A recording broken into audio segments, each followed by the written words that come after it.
to order. Roll call, Clerk Mosco. Trustee Kavey? Here. Trustee Crowley? Trustee Gillis? Here. Oh, Gillis. Trustee Killelly? Oh, here, sorry. Trustee Ivan? Here.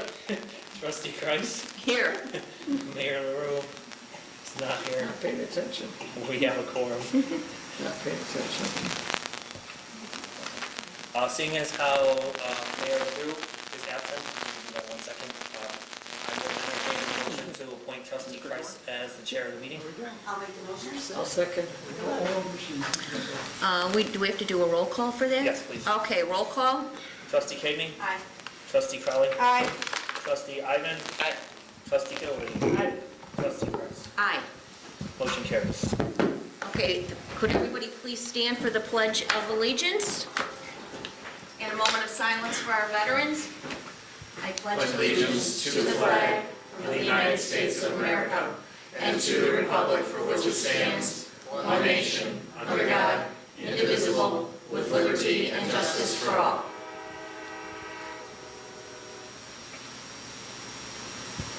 Right, thank you all. I didn't know it was going to be 90 degrees in here. Everybody could have wore beach attire. Mike, don't feel you need to keep your suit jacket on because it is really warm in here. Okay, so we can get started and be respectful of everybody's time. We're going to start with the Stormwater Management Capital Plan that has been prepared by Strand and Associates under the direction of Kate Avasik from the Chicago Metropolitan Agency for Planning. And just some quick background. 2 years ago, a grant was authored and submitted. I wrote that grant with Anna Wolf from the Center for Neighborhood Technology to prepare a stormwater management capital plan, because after our Rain Ready plan, and for those of you who don't know, Midlothian was the first community in the nation to adopt a Rain Ready plan. This seemed like the logical next step. The Village of Midlothian was very lucky to be awarded the local technical assistance grant from Chicago Metropolitan Agency for Planning. And when we started this process, the grant writing 2 years ago, I could have never predicted that this is where we would be. And Strand has done just an incredible job. I do want to say Helen Lekovich is working. She wanted to extend her congratulations and gratitude for the plan. So that being said, I'm going to turn it over to Strand, Mike Waldron, Kelsey Anderson, and Kate Avasik from CMAP, and show us what you've done. Ready to go? Okay. Can everybody hear me? Yes. I don't talk in microphones very often, so thank you very much for giving us this chance tonight. It is warm in here, so I am going to... Lower the mic a little bit. I'm sorry? Lower the mic a little Okay. bit. So I am going to move a bit quickly through a lot of stuff that we've actually already shown to you to get to the end of our findings and the ideas for you moving forward. So just a quick background, goals and purpose of this and the process we followed. The goal was to identify how we can address recurring flooding, stormwater management, and in general enhance the life in the Village of Midlothian. The process we took was starting with the Rain Ready Plan, which the village adopted in 2016. And then we went through a series of technical memorandums. The first one was giving everybody an idea of what is the flooding problem, what are the reasons for those flooding problems, and what are the areas that are most impacted by it. And then a second technical memo that said, now that I know what the problems are, here are some ideas of how to address those problems. And we came up with a whole bunch of ideas that we then shared with the village. Came down to a prioritization, which we put into a draft stormwater management plan, shared that with the village, and here we are tonight with our final plan and your consideration for adoption. I think I mentioned there is a steering committee that's been involved in this, so I can't go much further without making sure that I recognize that this was a huge group effort. I'm happy to have my name on the cover, but there is no doubt that everybody on this list here, on this screen here, helped with this project immensely. So certainly it's an applause to everybody on here. So just to give you a run through of the actual report that is thick and in front of you, I'm going to go section by section very briefly. Section 2 is where we did an inventory and we identified what are the problems that the village is having, what are the existing conditions. how do I best understand what's going on in the village? And some of that was looking at natural systems. This is how rainwater naturally falls on the ground and runs off. We also looked at built systems. These are the things that we have done, the infrastructure we have built, either with the idea of helping that natural system or, in some cases, hindering that natural system. And so we gathered these various levels of data to combine together to try to identify what are the problems. We then also, in section 3, went into identifying past studies and pulling some of the information that had already been put together. That whole concept of not recreating the wheel. We want to get some value out of these past studies like the Rain Ready Plan and some of the corridor studies in the village, places that had already talked about stormwater.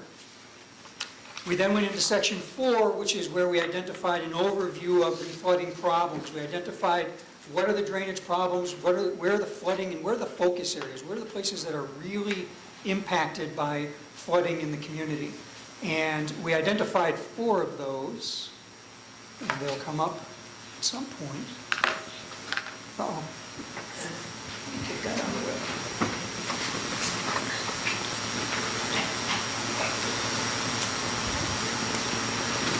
Okay, so we had identified 4 major areas, 1 being Jolly Homes, 2 being the Belly Button Hill and Costner Park neighborhood, 3 being in the Bremen Heights neighborhood, and 4 is generally the corridor along Natalie Creek.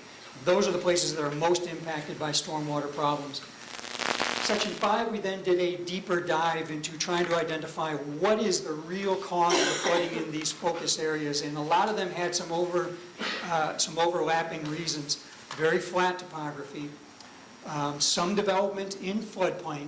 Even though floodplain didn't have mapping until 1972, floodplain still existed before 1972. We just didn't necessarily know it as well as we do today. Certainly the level of impervious surface, how much pavement, how much rooftop, then outdated infrastructure, which is infrastructure that was never meant to deal with the amount of impervious surface that we have today. In addition, infrastructure standards that weren't necessarily set up to say, I need to be able to protect these neighborhoods from a 10, 25, 100-year storm event. So these are some characteristics we found across the board. Then section 6, we went into identifying opportunities to address the problems.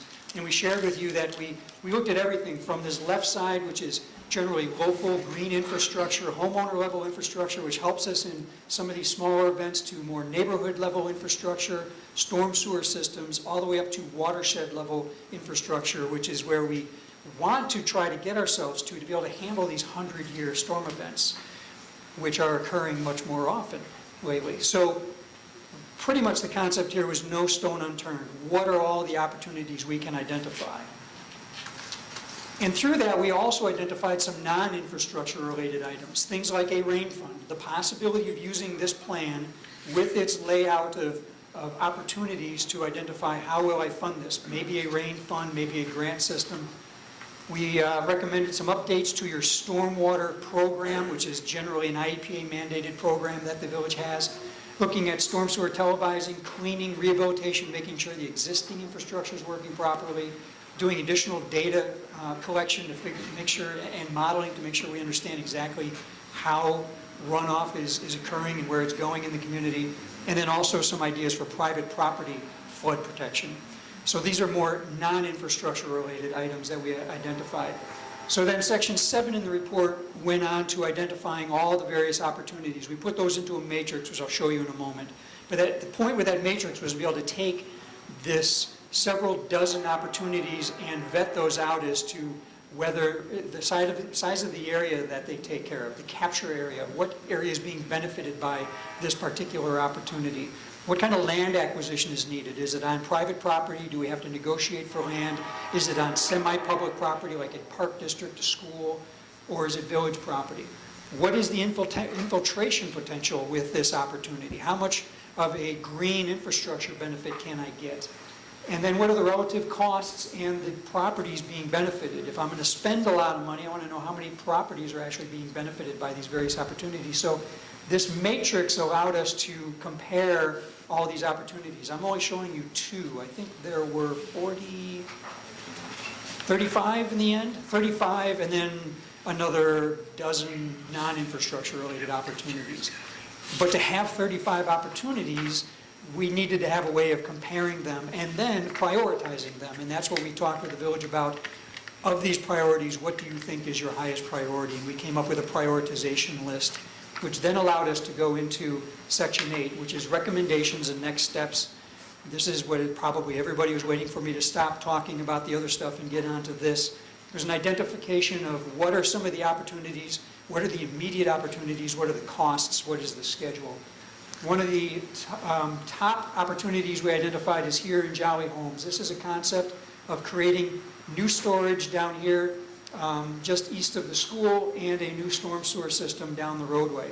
There's a series of opportunities here. This is about a 12.7 acre foot storage area. This is a conceptual layout. It can take any number of shapes and sizes depending on how the village wants to go at it, but generally we're looking at about just under 13 acre feet of storage.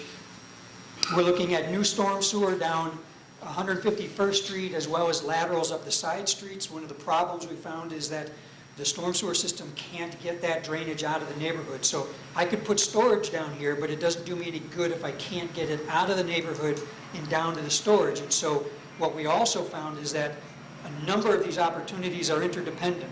One depends upon the other. One is not solely successful without the other, and this is a case in point. I need the conveyance to get to the storage. I need the storage to gather the conveyance. On top of that, we also identified some green infrastructure opportunities. So if we're going to run a new storm sewer down 151st Street, as an example, it would be really nice to take the advantage of tearing up this area to put in some other green infrastructure. And it can take a number of shapes. This is a pretty traditional, I don't want to just say traditional, but this is a rain garden system in which you're using deep-rooted plantings to try to infiltrate water into the ground. That's a tough thing to put out in front of somebody's house. Somebody needs to actually want that in front of their house. So there's also opportunities like this where it is still a grass lawn, maintainable, but it still provides that little bit of a depressional area, allows us to infiltrate more into the ground. The other important part about these kinds of green infrastructure is that it takes the pollutants out of the water that runoff. It takes the solids that are coming off the roadway, like the salts and the gravel, that would normally get into the storm sewer system, plug up the storm sewer system, decrease that system's capacity. These things grab that and catch it before it gets into the system. That's very valuable for the village, certainly from a maintenance standpoint on the rest of the storm system. So this is one of the top projects that we had identified for the village. We put together a plan, an implementation schedule from a timing standpoint of how the village would go about implementing these projects, generally starting with a discussion about funding. We put this fee up here, $68,000, because the question was said, what is a rain fund and how do you go about doing it? Well, a rain fund starts with a feasibility study. That's where a consultant comes in and does an assessment to determine how would a rain fund work in the community, what might that rate be, what is the value of that to being able to pay for some of this infrastructure improvement to help from a stormwater standpoint. That's the opening issue for the village to start thinking about, is how would I fund these kinds of projects if I were to do them? We've also, as I said, identified things like storm sewer televising and cleaning. That's sending a TV camera down the storm sewer, finding out what conditions it's in, making sure that we are clean, that it is operating the way it should be, identifying any problems in there. We also noted some survey work and some modeling to hone in on that concept plan. So the concept plan I showed you in Jolly Homes was based upon some very cursory level modeling that we did. We would want to go deeper, get a better idea as a 42-inch pipe, what's necessary, maybe something smaller, maybe something larger. Is 12.7 acres necessary? Maybe that could be smaller, that could be larger. It allows you to start to balance some of that with some better modeling. And then we had put together some costs for implementation of that project through engineering, the process to go through engineering, which would generally be in year 2 of the program. In year 3 is where you would be looking at your funding, trying to bring in that funding vehicle. And year 3 also would be permitting. There are a lot of agencies that will have to approve the project. We had estimated that project at about $5.4 million for that stormwater storage and that conveyance system. There was a fourth project we also identified, which was in the Belly Button Hill and Costner Park area. And at this point, we just looked at what would storage in the Belly Button Hill Costner Park look like, and what kind of benefit could we get out of that, and we saw some really good benefit out of this storage. But again, we also recognize that without some conveyance, it's limited. But this is the next level of project that we took a look at, and along the same, went too a little bit too quick on that. And along the same lines, we're talking about almost 16 acre-feet of storage in this area. The concept here is that this would still be a green area, that the Park District could still use this for the active activities that they do on the field. And so this area would only be used from a storm standpoint during one of those larger storm events in which it would fill up with water, but it would drain out and allow them to continue to use this. As opposed to this area down here, which might be a wetland, more of a wet bottom kind of pond, which it actually kind of is right now. There's a little bit of a wetland area in there too, and the acreage associated with those. So we would envision going forward with doing some of the background studying and the background engineering of those projects while you are implementing the Jolly Homes project. So you'll notice in year 3 is where you would start looking at this Belly Button Hill project, start doing the engineering in year 4, which is the time in which you're starting to construct the Jolly Homes project, eventually using year 5 and year 6 to get funding and to implement that project. So in the scope of this project, in this study, that was what was requested, was to identify what would be the first 3, maybe 4 projects that the village could start to think about and start to discuss how do we go about doing that. And those are those 4 projects that we had identified up in front. Beyond that, there would be next steps. We would recommend strongly that in year 5, in year 6, you revisit this plan. You identify where have we come in this time frame. How have these costs vetted out? How has the funding been working for us? One of the things we found when we studied Jolly Homes is there were another 4 or 5 opportunities we identified in Jolly Homes, but when we modeled that storm basin and that new storm sewer on 151st Street, those are the projects the modeling showed us weren't necessary. So when you get to this point where you've implemented a project and you're able to go back and revisit how effective has it been, some of those other opportunities and some of those other costs that are in that matrix might not be necessary for you. So this has to be a living document for you to continue to revisit and see how am I doing and where have I come from, and reassess what the needs are in front of you. So that is a summary of the report. I think we had handed out the matrix for people to take a look at, along with some of the graphics to show you what the project is about. Like, again, I didn't want to spend too much time going, and I thought maybe some of the Q&A would get into a little more detail, but with that, I'll open the floor up to any questions that you might have. Yes? When are they pretty tied into recall? That's a long process. It did over years ago. Yeah, so the question is whether any of the storage could be tied into the deep tunnel, the MWRD's deep tunnel along. Yeah. So MWRD's desire with their deep tunnel, and this is one of the edicts that they have given to all the communities, is that the deep tunnel wasn't intended to take more stormwater. So stormwater isn't going there now. They're not going to let us put more into it. In fact, they want communities to back off and start to remove as much stormwater out of that tunnel as they possibly can. So MWRD would not allow us to put more into it that doesn't go there now. This whole area, like Jolly Homes as an example, flows down to a Park Creek here, which heads out east, runs through Markham and into Harvey and off to the Little Calumet. So it never really hits the deep tunnel system anyway. What is the current, that we're looking at the system now? Storm sewer on 151st. Tom, do you know, I think it only maybe 18-inch? I know Jolly Homes has a much larger one running towards Park Creek in the range of 48-inch. That's down here. Street, I think you're right. Right down 18 here. to 24. Yeah, it's very narrow. Yeah, there is a storm sewer that comes down here, and there's a lot of discharge to Park Creek. One of the things that we're probably going to end up having to do is, with the storage that we would put here, it's most likely going to be lower than Park Creek. So there's a component in here of pumping, and the pumping intent is not to meet flooding requirements. The pumping intent is when the storm is over and Park Creek goes down, there's only so much of my storage I can get out of Park Creek by gravity. There's probably a lower area that I'm going to have to eventually pump out. So it'd be a small pumping system that would allow us to draw that water back down and get us back to where we've got full volume, hopefully that makes sense. Yes? Hi, there are quite a few blocks around Belly Button Hill where there are no covered storm sewers and sidewalks. And some of those ditches are pretty shallow. They've been, they've grown in over time, silt and sediment has deposited, grass has grown. Some of the pipes, some of those culvert pipes that go into the driveway aprons are crushed.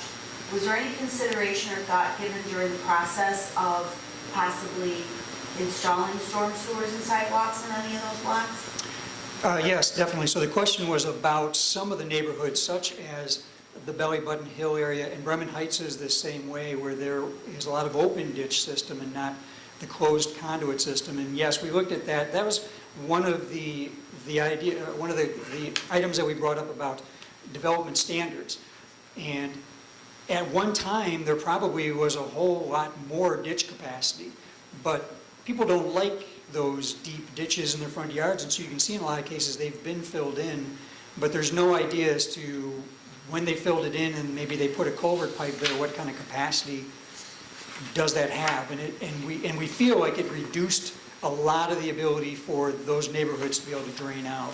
And so part of this study and one of the in this area, this topographic survey work and this modeling work, the entire intent with this is to go into those neighborhoods, to do additional survey work on what storm sewer is there, what storm sewer isn't there, and to start looking at how we could reduce some of those ditches or improve some of that with conduit to improve the drainage, the local drainage, because we know conveyance is necessary. So on the matrix, there are line items for conveyance-related improvements, but that starts with getting a better handle on exactly how do the neighborhoods drain. And right now, we just see that in a lot of cases they don't, because those, like I said, those ditches have been filled in some cases. On Billy Button Hill, if you go back to your picture, it already floods right there normally, Right here. and that comes from two different sources. So how are you going to address the two different sources? One from the Midlothian Creek and the other from Natalie Creek that flood that whole area? Yeah, so the question was about how do we address the flooding that already takes place, mostly down in this area, right? And I think a little bit down the road over here. That corner in the upper, And then up in here. right in there, yes. So, In the Park District, they put in their soccer field, they raised it up because it was flooding, and that's why they rebuilt it quite a few years ago, and raised it up above the ground level. that's this area in here. Yeah. Yeah. So your suggestion is that we want to get the Park District to remove it, or lower it, or who's going to do that? That Since was- it's Park District land. We have had some discussions with Park District and with the school district about these projects, because you'll note that the village themselves don't own a lot of property. We own a lot of right-of-way, but not a lot of property like this, and that's where the other public agencies such as Park District and School District needed to be engaged to discuss what would your opinion be about using the properties, and they were open to doing that. And that's part of this concept, is to be able to continue to allow them to use it. But as I noted earlier, this is just showing some of the detention ideas. Conveyance is another really big part of making this work. And part of the conveyance would be picking up this area and being able to get it into here. And as you said, the ground right here isn't low enough for it. So the concept would be to lower this area to allow this flooding area up here on 150th and down Concordia Court, which I believe floods also, to be able to get that into the storage. But the other problem that we've noticed is down here at the, further down is where Midlothian Creek is at. And similar to Park Creek at Jolly Homes, those creeks fill up very quickly, and they start backflowing up into the Midlothian neighborhoods. So part of this assessment was determining how do we keep those creeks from backflowing into the community. At the same time, how do we get this storage out of the community when that creek level is that high? And so that's part of the evaluation.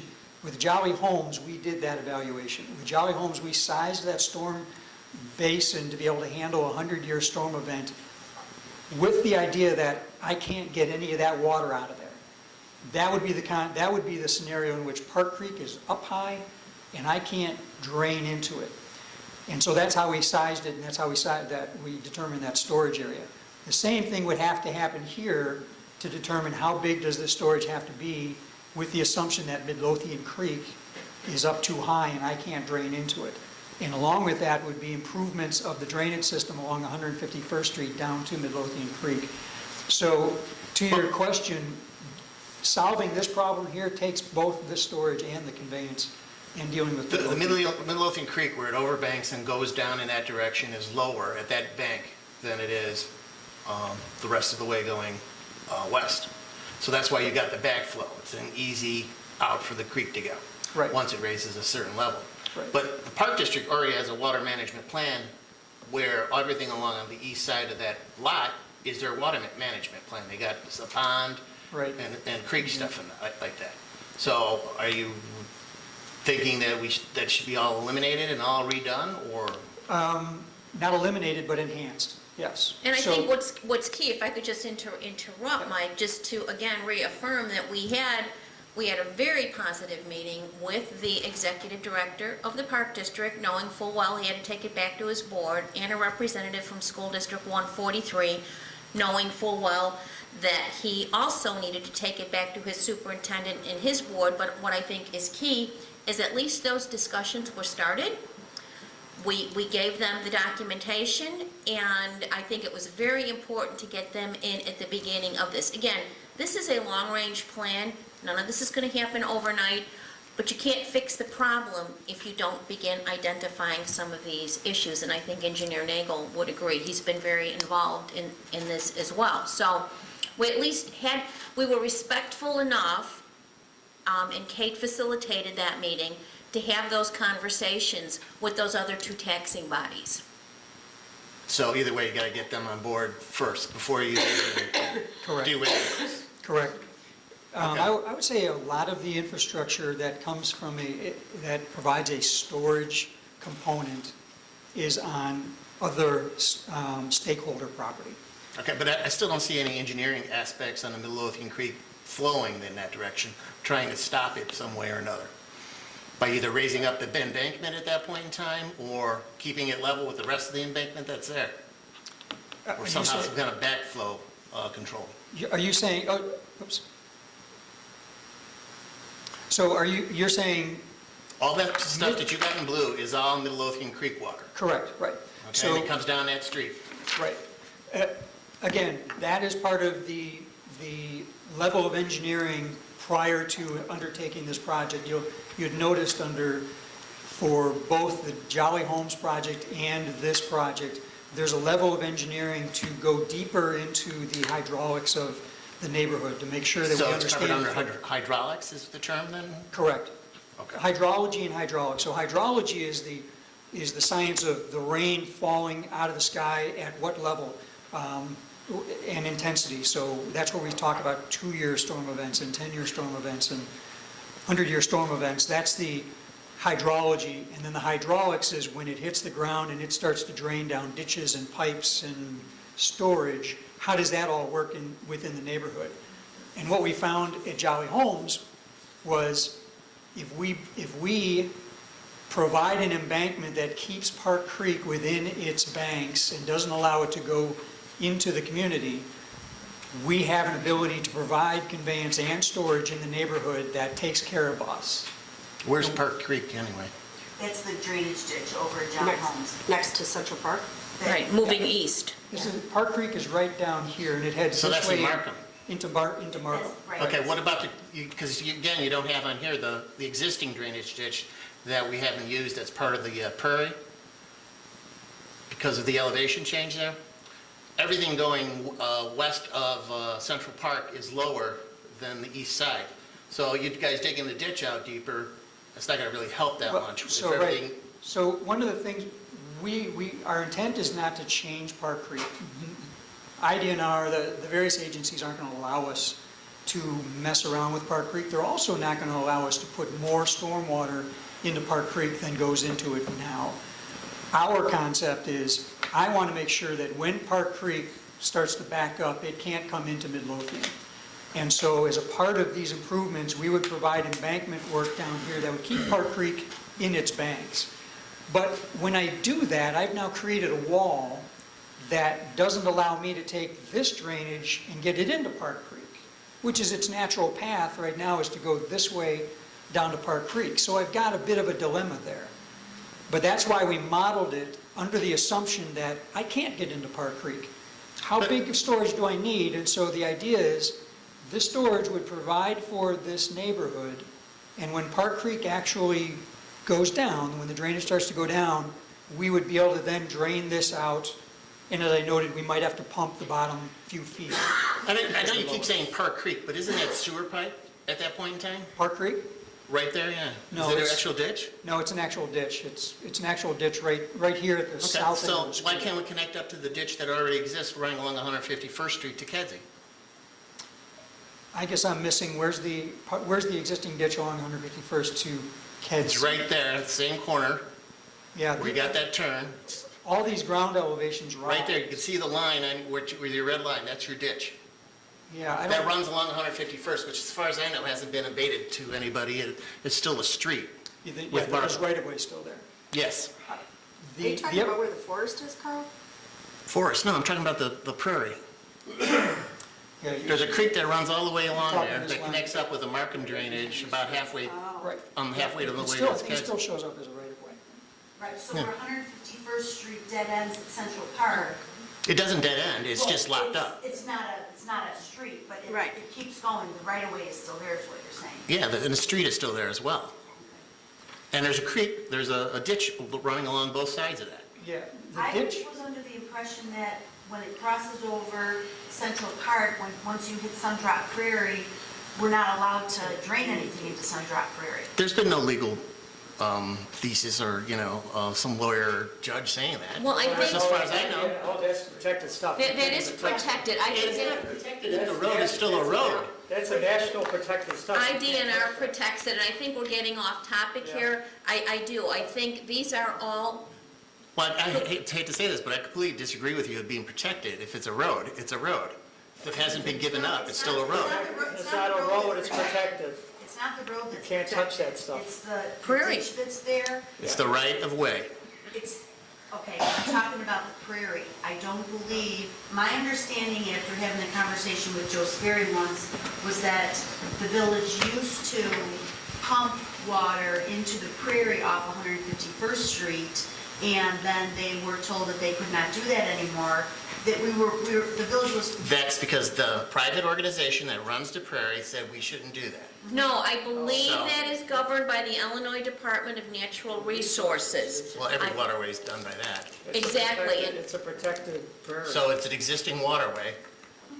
That can be used. To Carl's point, it's definitely something we could look into. Yes, that's what I'm saying here. That's what engineering is about. Yeah. but the, And then why aren't we considering the pumping station? from, When did that fall off the radar?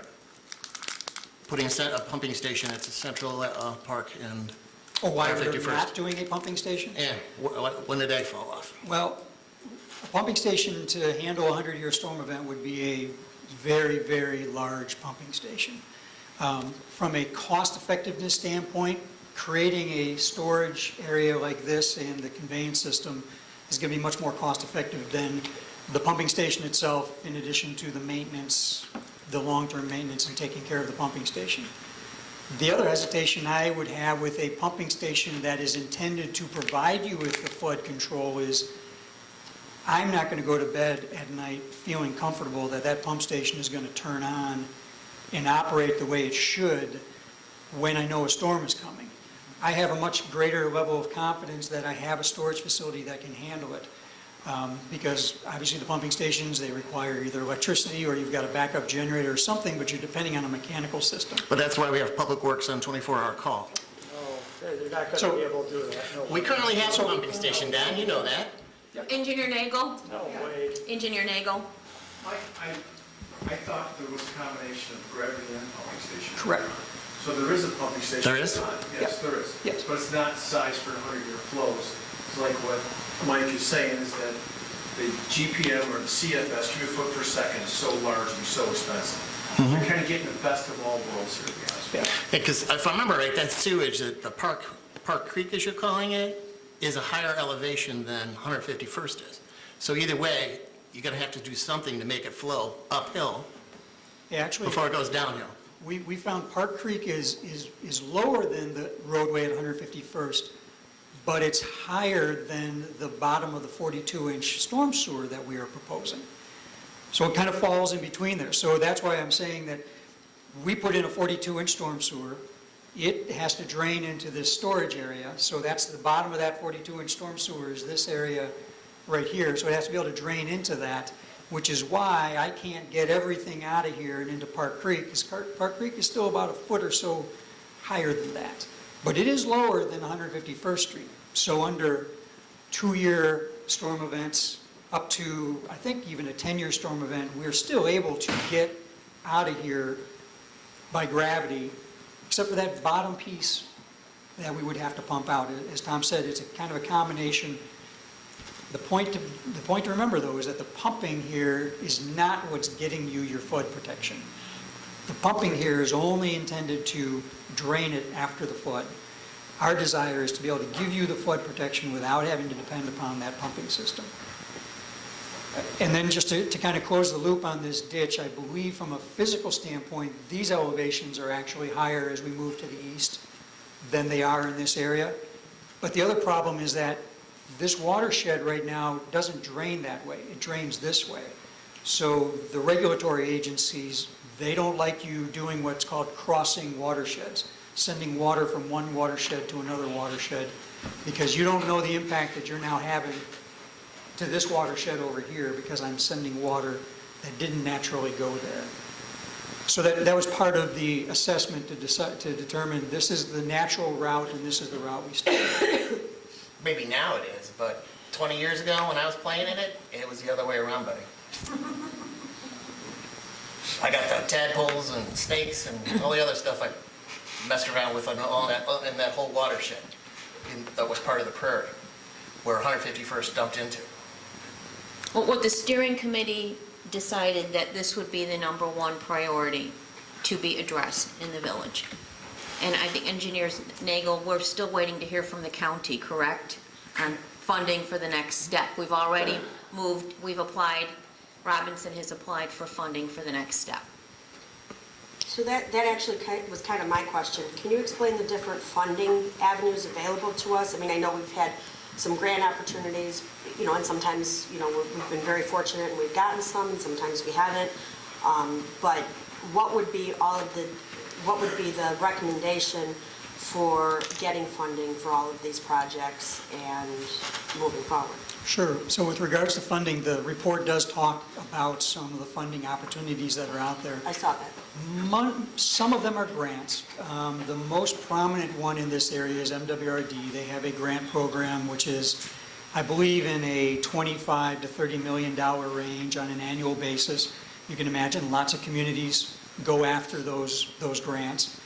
This past year, I think they selected 12 communities, their projects to fund, and they had a $25 million pool, so doing the math, that's maybe $2 million. But some of those projects were fairly large, $40 million projects, those kinds of things. So I have yet to see how they've divvied up the money, but that is one opportunity. That's a grant opportunity. MWRD also has a green infrastructure opportunity, which I think will come out a little bit within the next month or so, I believe. And so that's where some of this green infrastructure that we've included as part of this project makes that kind of project more attractive to MWRD. They're more interested in funding that under that. Now, there's not as much money in that pot, and obviously there's still a lot of communities going after it, but those are grant opportunities. A lot of the other opportunities are more loan-based, which is or even bond-based. There are green infrastructure bonds out there, people that are interested in funding these kinds of projects, very similar to your general municipal bonds that you might go. But with all of those bonds and those loans, you pay them back. And so the community needs to show the basis of being able to pay back those loans. And One of the biggest one now is with the IEPA. The IEPA gets a certain amount of federal money every year, and it goes into what they call the state revolving loan fund. Some of that goes to clean water, like drinking water. Some of it goes to wastewater. But in the last couple of years, they've opened up wastewater to stormwater also, and they've started to fund a lot more stormwater projects. So again, it's a finite amount of money. It's usually a pretty good pot of money, but it is probably one of the better vehicles that's available for you. The IEPA is going to want to make sure they know how you're going to pay this back. And so part of the application and part of getting the grant approval is to show them this is how I'm going to pay that back. And that's where the rain fund concept comes in, which is a lot like a water bill or a sanitary sewer bill or a telephone bill based upon the amount of use that you have. And in a rain fund, or what is more commonly called a stormwater utility, you determine how much rainfall is being contributed by a certain property, how much runoff by a certain property. That's calculated based upon impervious surface, like how much driveway and rooftop. And depending upon how much comes off, the community has a rate that that property owner would pay on a monthly basis to that. And they have quite a bit of a range. Sometimes we're talking in the 50 cents for a residential property a month, up to some of the more expensive ones are $20 a month. Very unusual. Usually they're more in that, $2 to $3 a month range. But that shows those agencies that are looking to lend you money that you have a way of paying it back, and a solid way of paying it back. So it's not, you're not coming to them and saying, well, I've got money saved up today and I'm going to continue to save up money. You actually come to them and say, I have this vehicle. It is just for stormwater. And it is a way for me to pay back loans. And so that's probably the path that you're going to want to start to think about. How do I show that I can pay back these loans? After that, there's 309 grants, which is a federal grant, but those are a whole lot harder to come by. And projects like this often don't rate very high. Their money comes a little bit more along the lines of very large watershed improvement projects and studies and that kind of thing. Back to the Belly Button Hill neighborhood again. As part of, I just want to make sure I'm clear on this. As part of this consideration of trying to fix this neighborhood, I did read through the plan. I don't recall seeing anything in there about doing any type of bank restoration along the Midlothian Creek to help stop Midlothian Creek from spilling out into the neighborhood. Is that part of the whole plan? Yeah, that's a big part of the plan. One that on the level of this plan, this kind of concept level, we weren't able to dive deeply into that, but the concept, very similar to Park Creek, is that we would want to identify some way, whether it's embankment, maybe it's a structure, a control structure of some sort, that when Midlothian Creek levels rise higher than the levels that are coming out of the Belly Button neighborhood, that creek won't flow back. And so that is a big part of, or one of the opportunities and recommendations in the report, is to study that to determine how to keep Midlothian Creek, because it does contribute, as you said, a lot of the flooding in this area, because it bank overflows and into the community.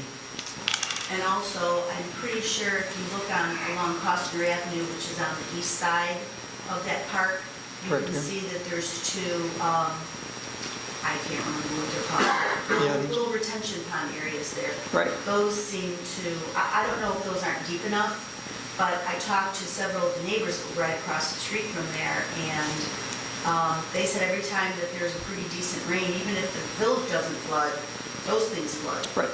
And they overbank onto Costner Avenue into their front yards. And we noticed that too. Not shown here, but there, as I said, there's several other projects identified within all of these neighborhoods, including this Belly Button Costner Park neighborhood.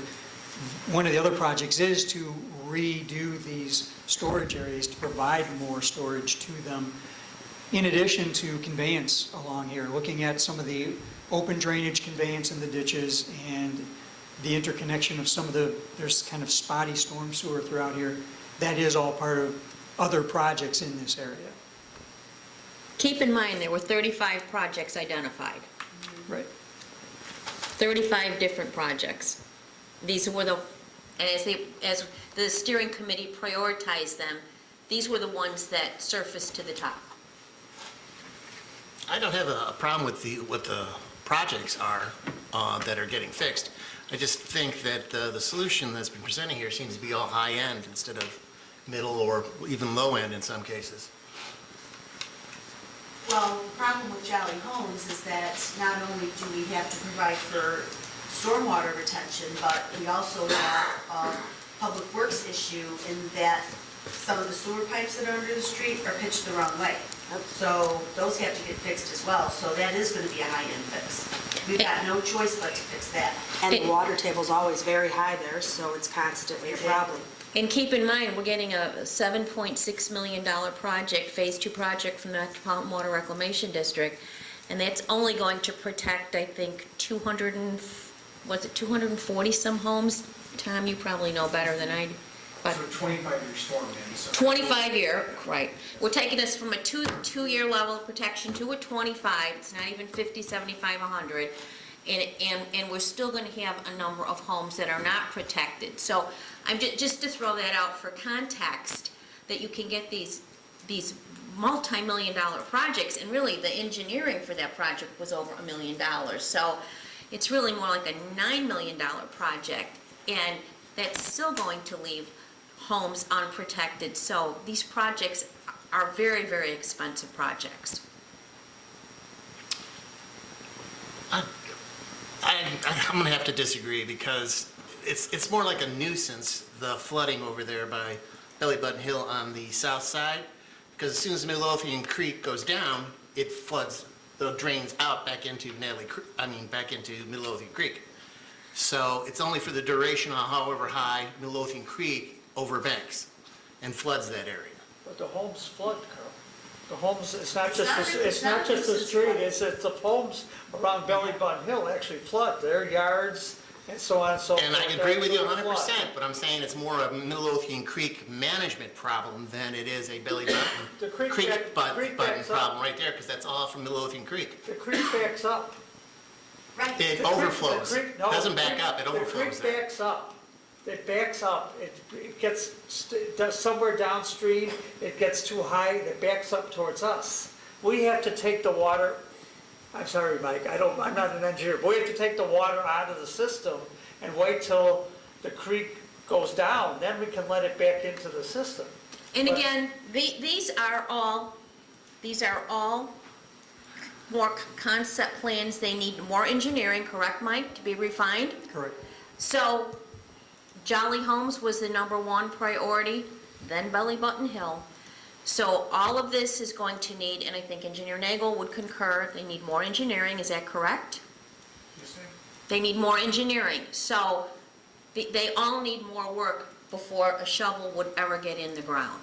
But I think this is a huge start, because we had no idea, the village, we knew we had flooding, but at least now we have a framework to begin to address these problems. And yes, they need more engineering, but we are so much further ahead than we were a year or two ago because of this work. What's the next step?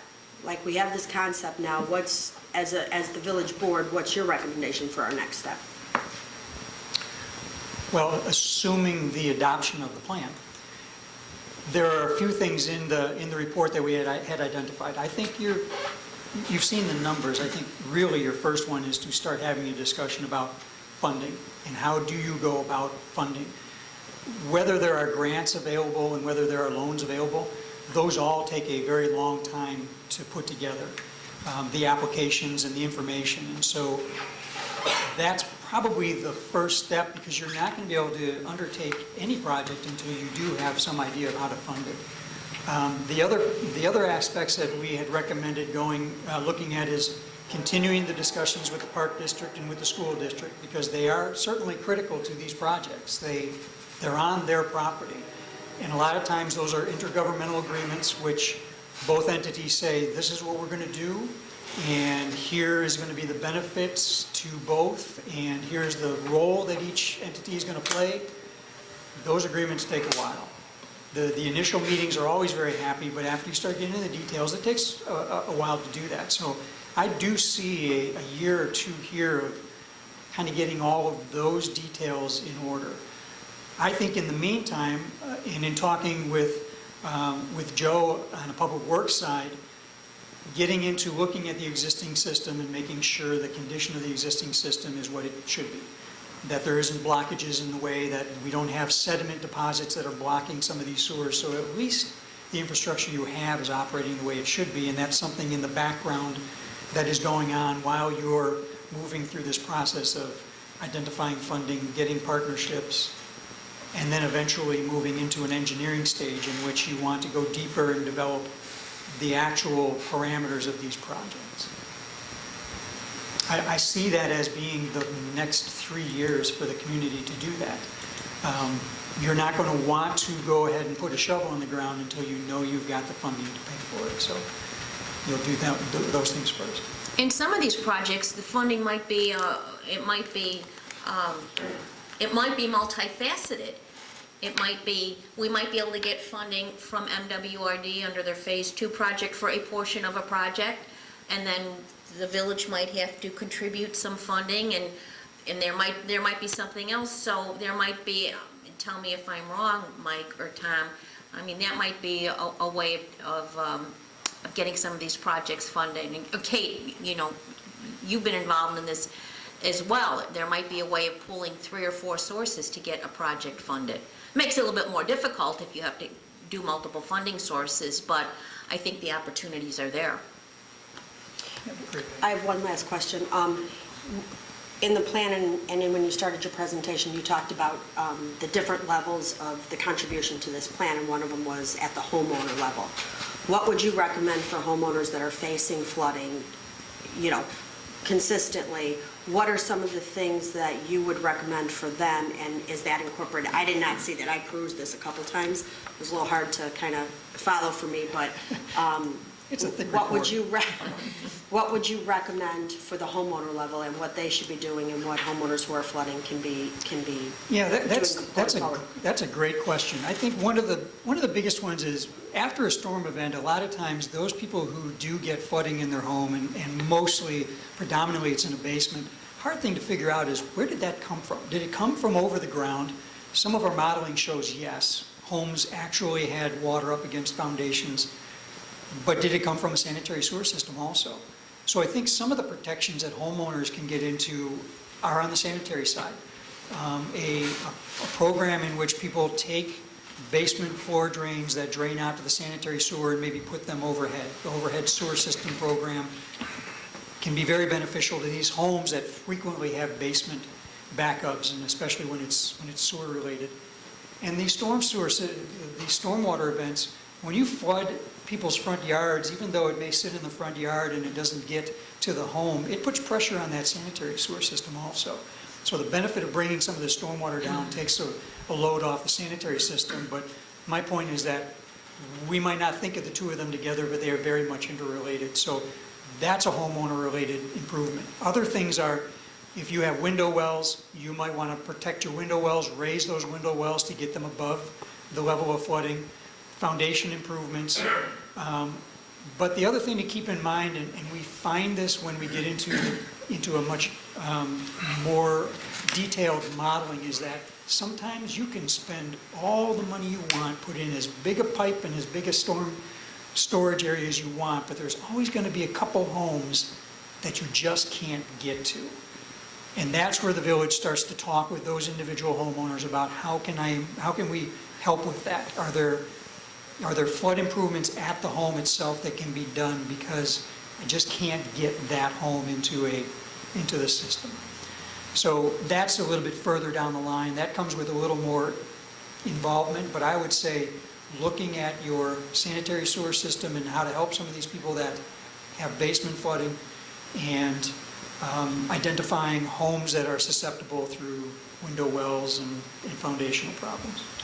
So when you talk about that, as again, from the board standpoint, what, should we offer classes? Should we have more town hall meetings? What can we do to get this information to the residents?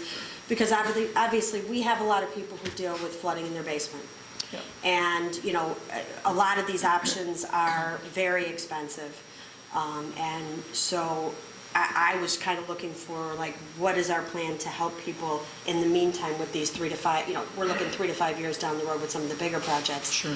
You know, the short term, what can we do as a village to come together to help people who are experiencing these problems? Well, I think you started, the first one is education, helping people to understand how that system works. I had mentioned, the village has a municipal storm water program, which is an IEPA requirement, what we call the NPD SMS4, you might have heard that term thrown around. That has requirements for education.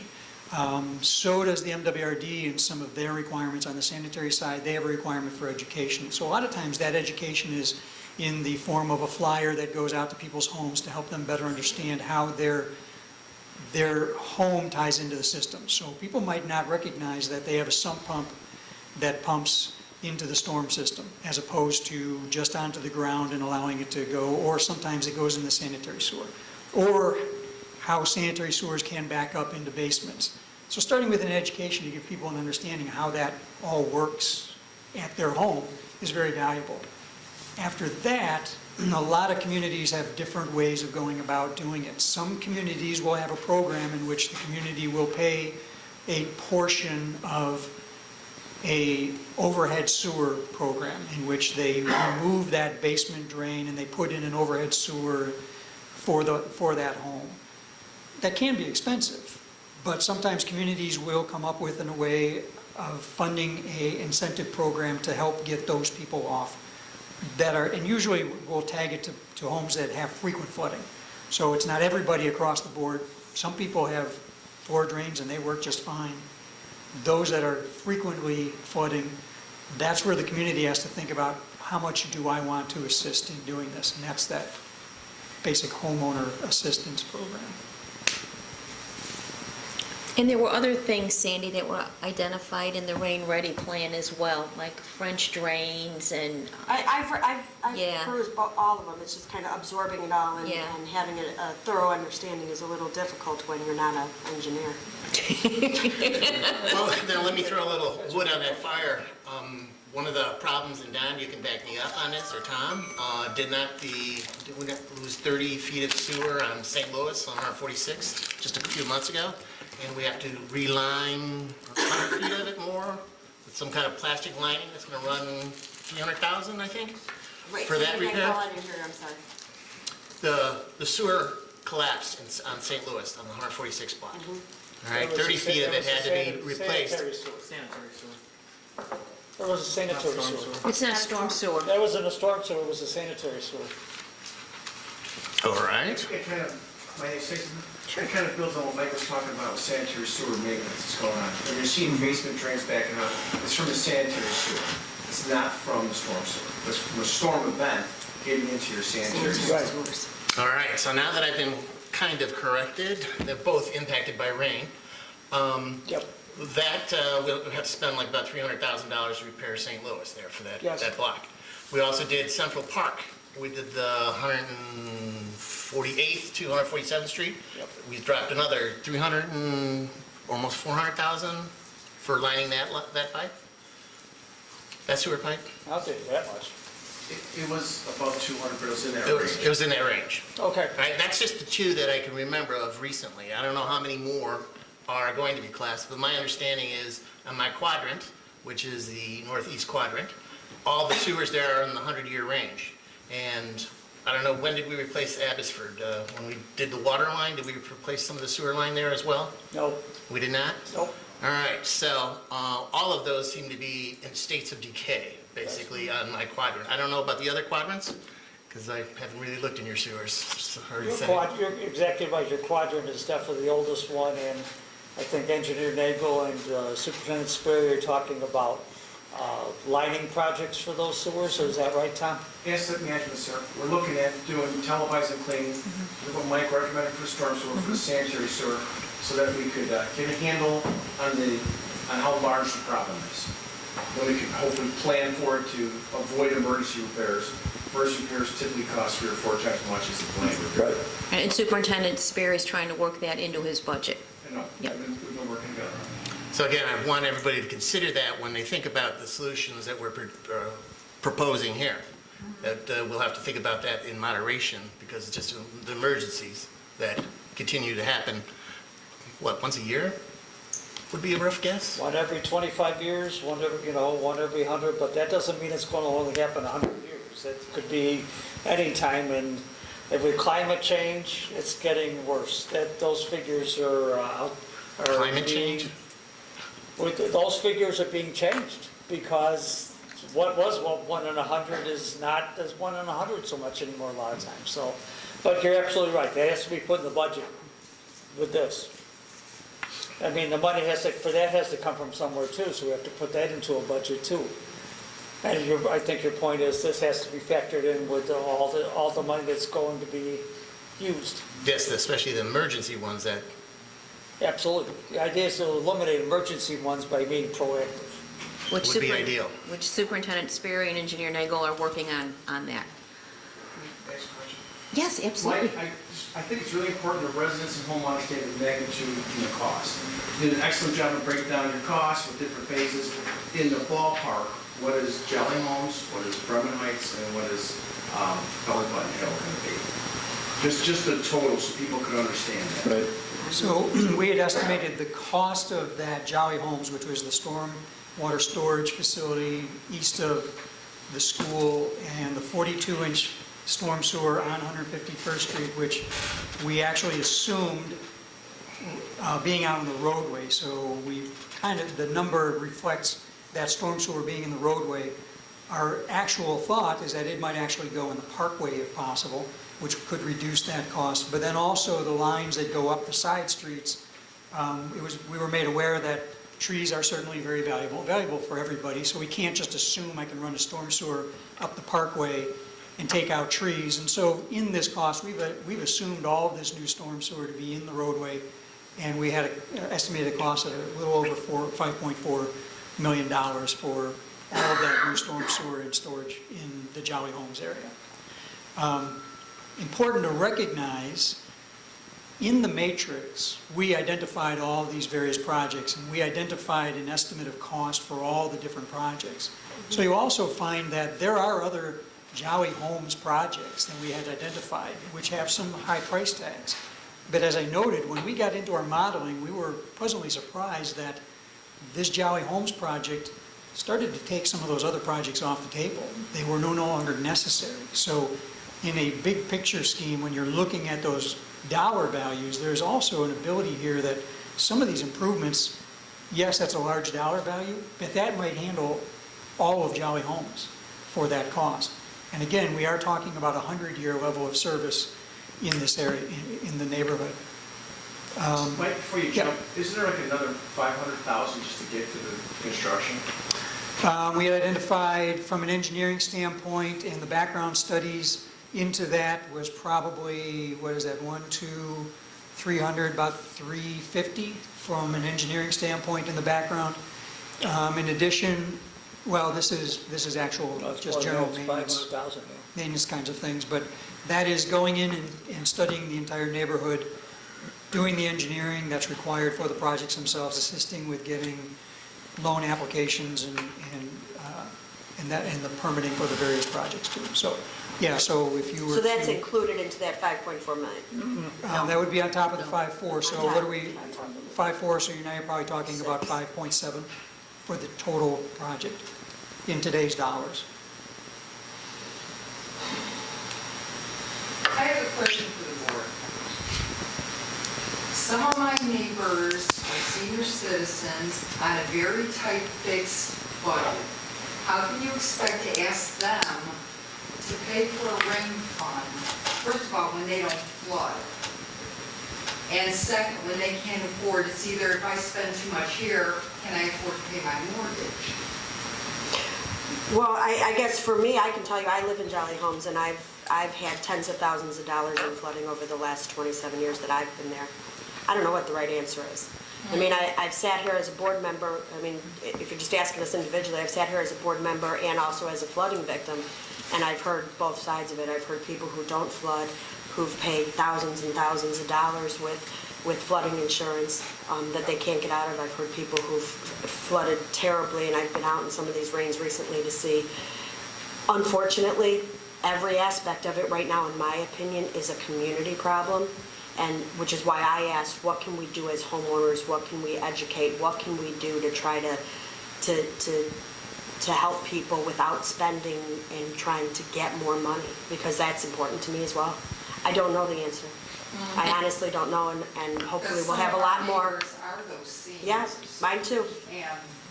And we don't, and I'll tell you, we've had many of discussions, and again, I'll only speak for myself, but we have a lot of people in that position. You know, we have people who are concerned about their property value because of flooding. You know, they weren't in a floodplain, and now all of a sudden they can't sell their property because of it. People's property value around them, even though they don't flood, goes down. So I mean, I think the systemic problem is so much bigger than just one plan or one flood, that we all have to do it as a partnership and work together. That's my opinion. And if I could just say, I think the board will be very sensitive to those issues. I know I am. I don't flood where I live, but I know, pardon me? We don't flood, Yeah. but like I say, our Right. neighbors are on the fixed income. Right. They don't like the extra fees on their water bills already, let alone having to take care of another, when they can't afford it. Right, and I think the board, and I understand that. I understand that. I have a mother who's a senior and a father-in-law, and they're on very fixed incomes, and I see what they have to go through, and how we have to help as a family at times. So I know personally, I'm very sensitive, but the way I look at this is we all have, I don't have any kids in the schools anymore. They never did. I sent them to private school. But in a community, if you want a strong community, you have to pay for schools, and you have to pay for your park district, and you have to pay for your library. And that affects the value of the property and the value of your home and the overall value of your community. So, you know, we have to look kind of at the big picture, and I understand that there are people in this community that struggle. There's a lot of them. But we also want to retain our home values, and we have to pay for things that we may not use. And that's the analogy, the best analogy that I can use. But I know that this board is sensitive to those struggling in our community, and it's just not the seniors. There's just some families that are barely making it. Now, this is the first feeling that you have with this, besides brochures that the company's sending out, right? I mean, you're just now starting to look at other ways of financing such a big task. Well, we didn't even know when we started this process. You can't even begin to ask people, you can't even begin to even contemplate a rain fund or a stormwater fee. We're just kind of coming in off the street. Okay, but, right, okay, but We're you behind can't, the process here, you know. but you can't even begin to think about what that would look like when you don't know what your needs are, and that's why you have to prioritize your needs. And then, as Mike said, the next step would be, this isn't gonna happen overnight, would be a feasibility study. That would be the next step, because we have to hire professionals to do that. Downers Grove did that, they hired a consultant. My thought is we're gonna try to find a way to fund this through another grant to do the feasibility study. But that would be the next step. So you're not gonna look at a bill in the next 2 or 3 months and see a fee attached to it. This is a very prescribed process. Well, to help the board with the decision, I'll let them know I'm a senior, fixed income. All right? My neighborhood, my quadrant does not flood except for occasional nuisance flooding, and that's all around Memorial Park. So if you need any advice from the seniors that aren't a fixed income, I am right here. Is there any other questions that we can answer?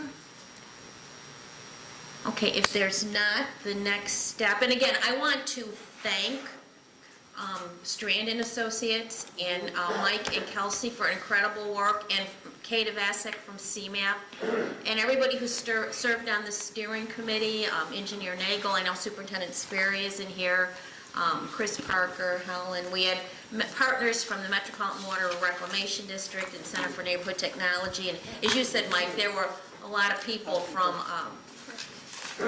a lot of different agencies that made this plan a reality, so I want to thank everybody who participated.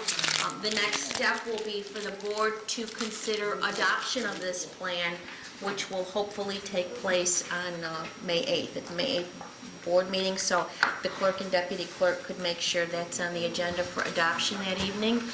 And Kate, will you be here that evening? And Karen, I'm also just, I know you and I, we've talked about this before, but I do think it's important that a lot of these meetings and planning meetings, if we could, not all the time, but if we could stagger some of the times that we meet, because I know there's a lot of people here who work during the day and don't have the availabilities to come Monday through Friday before 5, myself included. You know, I think it would open it up to more people being able to have questions and ask them and become involved. And I will take, I think that's a good suggestion, but we're at the end of the plan now, so it's done. Going forward. It's done, but moving forward, yeah, it's done. So again, thank you, Kate and Strand, for just an incredible project, because, again, 2 years ago, who would have thought we'd have such a great plan? And it's our roadmap for the future. So, anybody else? I believe it's the start of the roadmap in the future, would be a better description. Anybody else have any other comments? Then I would be oh, yeah, Cheryl. Okay, I'm aware that everything gets implemented, highest priority to lowest priority. And yes, that's, Jolly Home is important, Belly Button Hill is important. But what about the other 2 little racks that flood, and when are we going to possibly see this? Plan went out to 4 years, and they were going to be working on Jolly Homes. You saw that. Are we going to, in our area, maybe have to wait 10 years before we might get? You should be, hopefully, have relief from Natalie Creek. We hope. If Right. we ever started. No, I mean, the flags are open, I don't see anything. No, you will. Again, I'm hoping that you are going to see huge relief. Natalie Creek should be starting very, very soon. So then, Did I not answer your question? Because I want. No, it just seems like, Yeah. I think that is an issue. Jolly Homes gets everything, and then 5 years down the road or something, then we start the ball on other people. I'm not sure I'm totally comfortable with that, but I think it's something for the board to talk about. If there's, well, I think too, I think that's something we talked about at the meeting that we discussed when you'd first come and talk to us maybe last month. How does it get reprioritized? So, we have a rain-ready plan, but we have this plan, and I'm assuming at each phase, it'll have to be reevaluated to see if what we did worked and how many people it worked for. How do we get that? Do we have to then pay for another study, get a grant? How does that process work?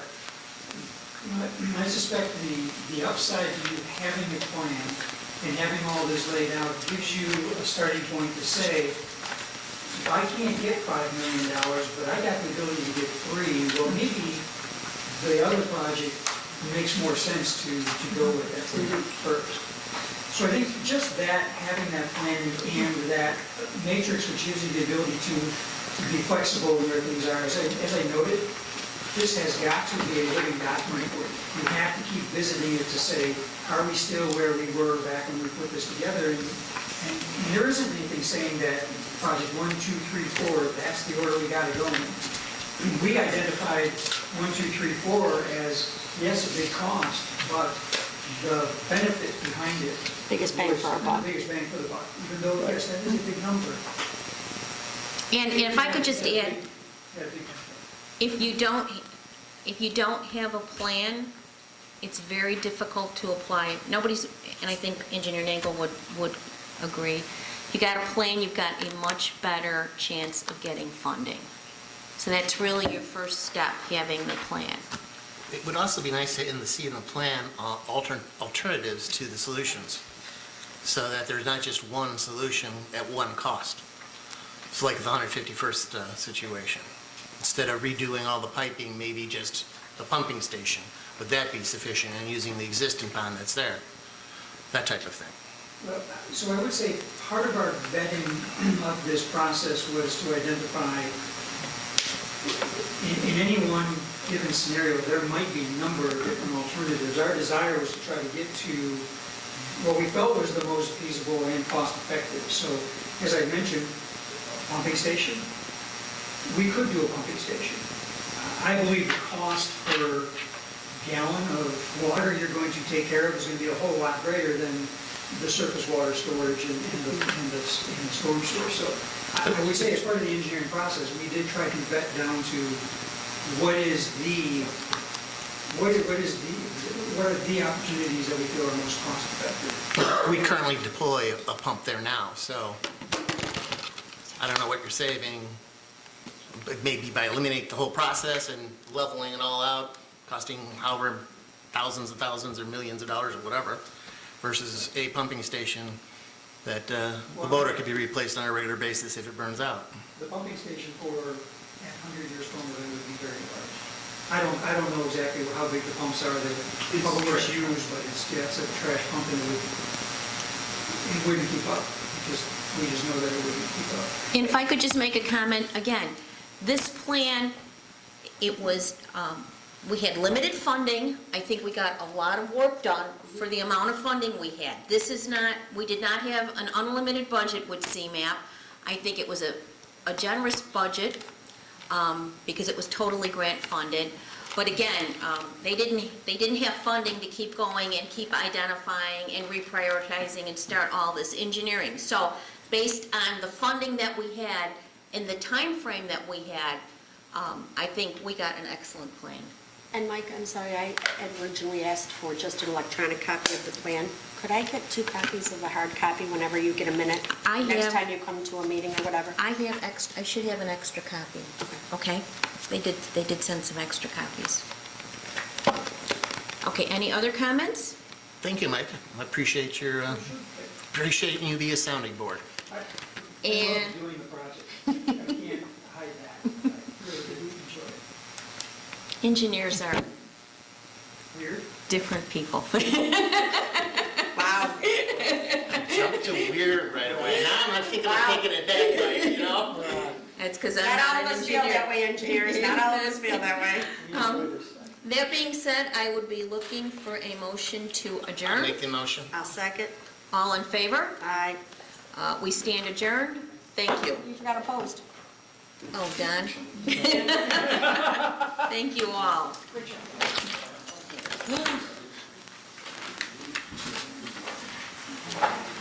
That was not as painful as I thought it was going to be. Oh, what did you think it was going to be, 3 hours? Yes. Oh, Yes, I did. That was not as painful as I thought it would be. I didn't think. Yes, that was very